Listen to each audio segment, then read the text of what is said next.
皆さんごきげんよう、上川薫です。今回取り上げる話題はウクライナ情勢です。以前から北朝鮮から派遣された兵士たちがクルスク州における戦いに参戦しそうだというようなお話をしてきました。今回ついにそれらの北朝鮮兵部隊が前線に大規模に投入され、本格的な戦闘になったという情報が出ています。ただし、ロシア側は北朝鮮兵が大活躍したと話している一方、ウクライナ側は逆に北朝鮮兵による攻撃は非常に稚拙なものであり、大打撃を与えたというような話をしています。現状どちらが正しいのかについては判定不能ですが、少なくともどんな情報が出ているかを元にして今戦場で何が起こっているかを大まかに掴んでいきましょう。また今回の動画では合わせて東部戦線の戦況やロシアのタンカーの沈没事故などについてもお伝えしていきます。戦況の解説に用いる地図は戦争研究所の発表しているものを元にお伝えしています。まず最初に取り上げる戦場はロシア本国クルスク州における戦い。水色の部分がウクライナ軍が制圧している地域、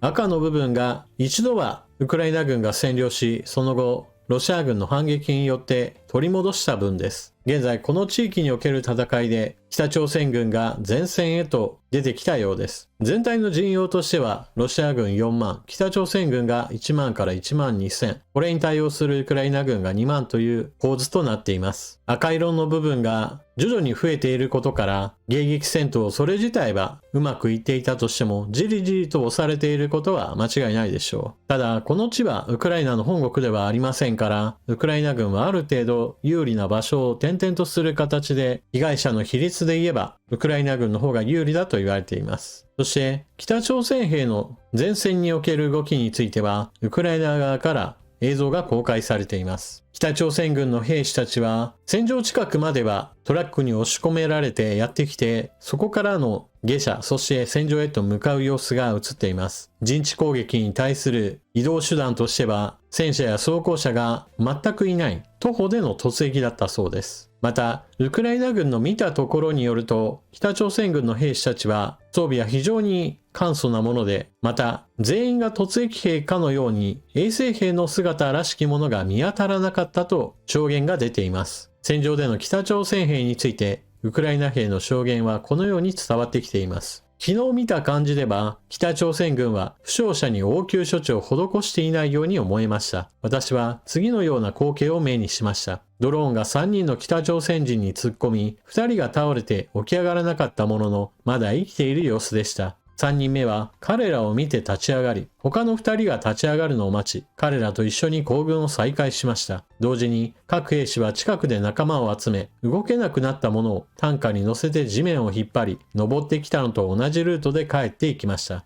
私はまだ生きている人々の群れが死体を引っ張っている人々の流れと並行して歩いているのを見ました。一種の死のベルトコンベアです。時には彼らの20メートル離れたところで砲弾が爆発するのを見ましたが、彼らは何の反応もせず同じペースで歩き続けました。彼らはまだ戦争で何を恐れるべきか理解していないという印象です。負傷し動けなくなった兵士たちは担架に乗せられて後方へと下げられました。しかしそれらの兵士たち、陣地に戻るためのバギーやトラックといったものが回収してくれないと一時的な医療措置も受けていないものですから、その場でどんどんとなくなっていきました。そのため北朝鮮軍の行軍した後には北朝鮮軍兵士たちの亡骸がそのまま残されていったようです。なおロシア軍はこうした被害の状態や攻撃方法などについては言及していません。あくまでも北朝鮮軍がある戦場においてウクライナ軍を大規模に攻撃し、数百人のウクライナ兵を殺害したというような話をしているようです。北朝鮮軍の兵士たちが果たしてそれだけウクライナ軍に打撃を与えたかどうかについては真相は不明です。ただ公開された映像やウクライナ兵の証言といったものを合わせて考えると、北朝鮮軍の兵士たちの犠牲者数はロシア軍以上に悪いかもしれません。ロシア軍の場合だとまだ戦車や装甲車、古いものであっても間に合わせていますから、全くそうした装甲戦力のない北朝鮮軍は被害はおびただしいものになると考えられます。そしてクルスク州における戦いを飛び越える形でウクライナ軍はオレオル州にあるロシアの石油備蓄への攻撃を実施しました。攻撃それ自体は先日行われたのですが、現在のところ火災を食い止めることができず、今は周辺にも燃え広がっているような状態です。戦場最寄りの石油備蓄タンクなどを破壊すれば、当然のように石油の流通網にも打撃が出るので、こうした攻撃をいかにして繰り返すかがウクライナ軍にとっては重要です。そして石油の流通という面においては、ロシアは大きな問題が発生しています。ウクライナ南部、黒海とアゾフ海を往来するケルチ海峡において、ロシアの石油タンカー2隻が沈没するという事故が発生しました。沈没したとされる石油タンカー2隻の写真は右に挙げました。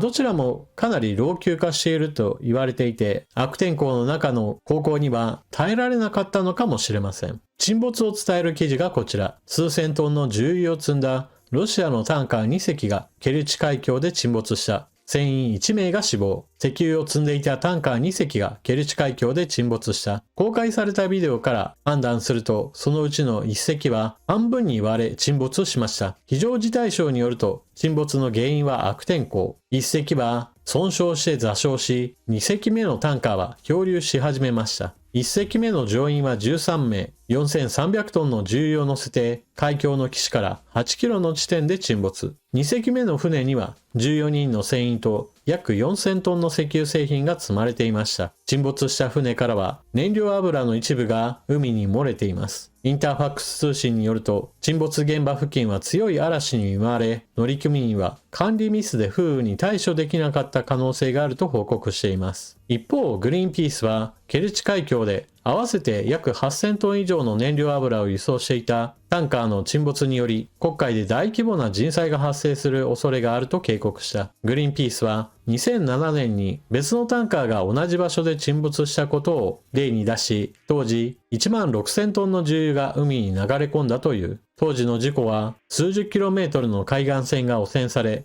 動植物に深刻な被害がもたらされました。現在のところグリーンピースが懸念しているような重油汚染といったものが沿岸部に広がるかどうかは様子を見なければなりません。なお、今回沈没したタンカーはどちらも1980年代に建造されました。当初、これらは穏やかな気象条件下で沿岸海域へのアクセスが制限される可能性を備えた河川タンカーとして設計されましたが、1990年代に川、海へ使用する転換が図られました。嵐が過度のストレスを与えた可能性があり、船体はそれに耐えることができませんでした。統計によると、過去30年間でこのようなロシアのタンカーで働いていた1097人がすでに死亡しているとのことです。続いて東部戦線の戦況。東部戦線における戦いはロシア軍による攻勢が引き続き行われており、ウクライナ軍はじわじわ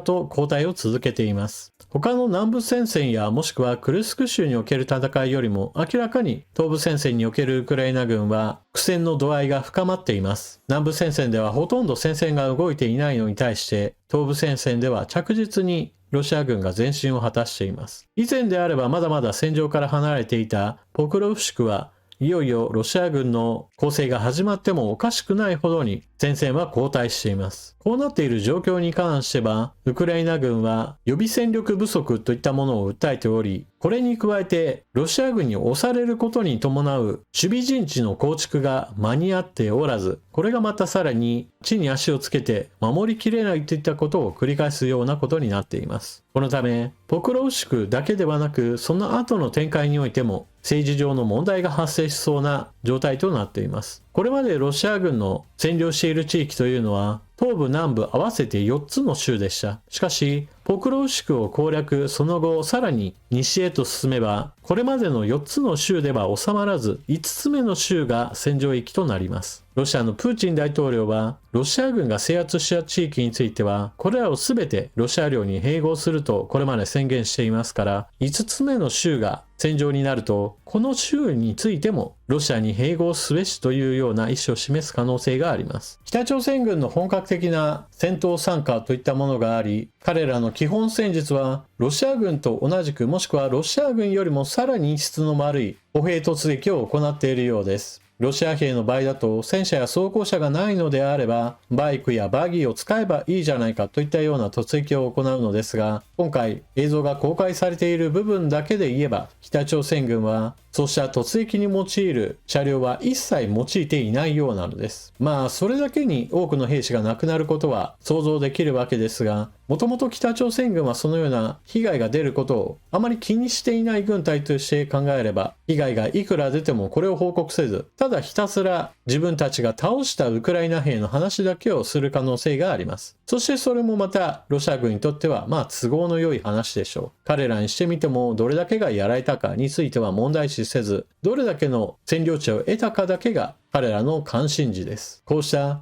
北朝鮮軍の本格的な投入といったものを受けて、本来であればもうちょっと過敏に動くはずだった国が今は完全に麻痺しています。それは韓国です。以前の動画でも解説しましたが、現在の韓国は大統領に対する弾劾が行われており、外交は完全に停止状態です。さらにはユン大統領から野党側へと政権が移る可能性が見えてきていますから、これもまた大きな問題を生み出します。それは従来の方針からガラッと状況が変われば、対北朝鮮政策が融和的へと変更されるかもしれないのです。現在の北朝鮮の動きに対して韓国側もこれに対応してウクライナに支援をするではなくて、北朝鮮がいくらロシア側に立って戦力を投入しても韓国がこれを全く気にしないという可能性も出ているのです。韓国は北朝鮮と38度線で睨み合っている関係から、多くの榴弾砲とその榴弾砲を酷使した場合に備えての砲弾製造能力が非常に高いものがあります。それだけにウクライナ側に支援する国としてもっと前向きに動いてくれれば、ウクライナにとっては非常に心強いのですが、なかなかそうもいかないというのが今の韓国の政治状況です。ただし被害が出まくる作戦をとっているわけですから、現在のところ派遣されている兵士だけの数で言えば、北朝鮮軍は壊滅状態になるのは相当いい話ではありません。